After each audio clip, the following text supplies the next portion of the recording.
आजच सबस्क्राईब करा आणि आपल्या आवडत्या मालिकांचा आनंद लुटा।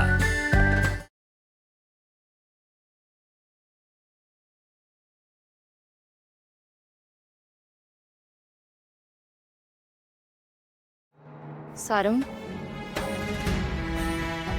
सारंगदा कुर्ता लग्नाचा ट्रायल साठी दिलाय। ठेव तिकडे।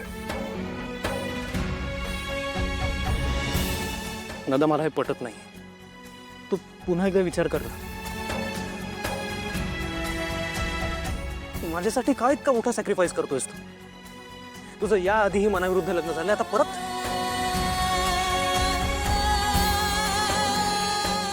त्या हसमीमुळे होतंय ना हे सगळं।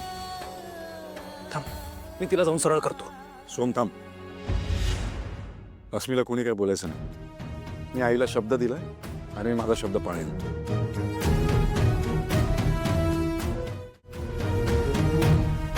सारंग, तू शब्द पाळशील, पण एकदा स्वतःच्या हृदयावर हात ठेवून सांग ना, तुला खरंच सावलीबद्दल काहीच वाटत नाही का?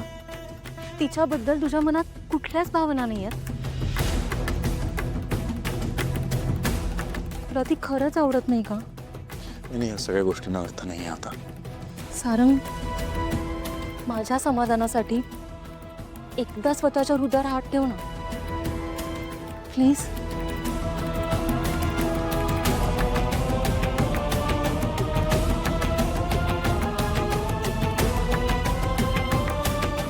प्लीज आता डोळे बंद कर। सारंग,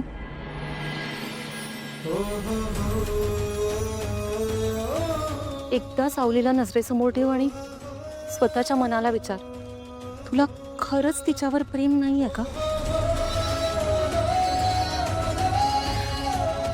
सारंग दादा, सावली वहिनीच्या डोळ्यात फक्त प्रेम दिसत नाही तुझ्यासाठी, भक्ती दिसते।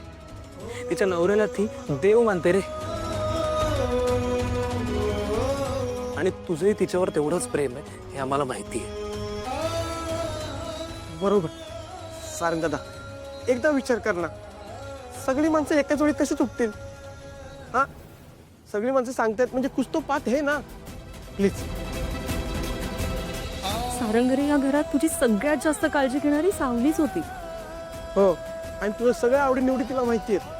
आणि इतक्या वेळा तिच्यावर अन्याय होऊन सुद्धा एकदाही उलटून बोलली नाही ती या घरात। दादा विचार कर।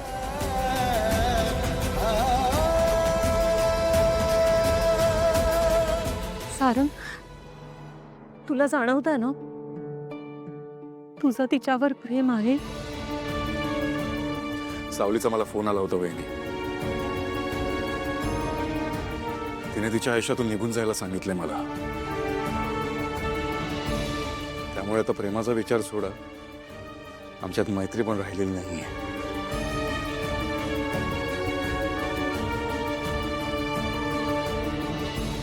सारंग, तरी मी एकदा सांगेन, पुन्हा एकदा प्लीज नीट विचार कर, प्लीज।